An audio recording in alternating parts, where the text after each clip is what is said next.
Remember the snow and ice storm of last January? More than 100,000 people lost power. But it's not because there was a shortage of electricity. This time it was because trees tore down wires and smashed transformers.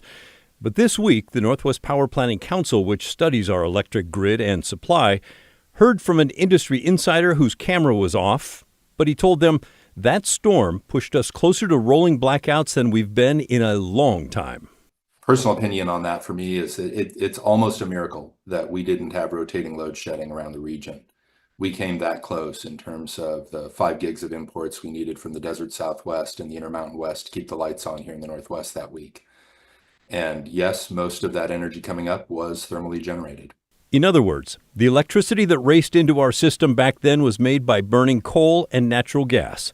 Robert Cromwell told the Power Council that the entire industry needs to gear up to build more electric transmission lines all over the Northwest. You know, at the end of the day, we're going to need to get large resources to large loads reliably.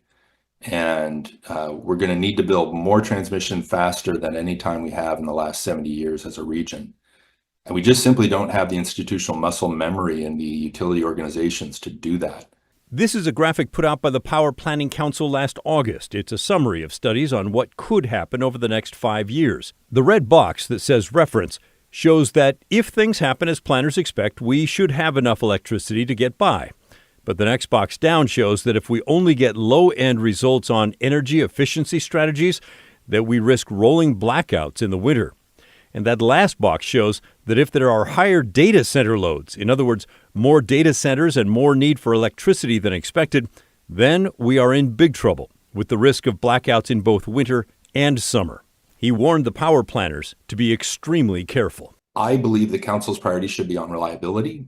And I say that because I feel very strongly that if you want bad public policy to occur, start having elected officials attend funerals because we let the lights go out, right? Nothing will change policy faster than elected officials going to constituent funerals.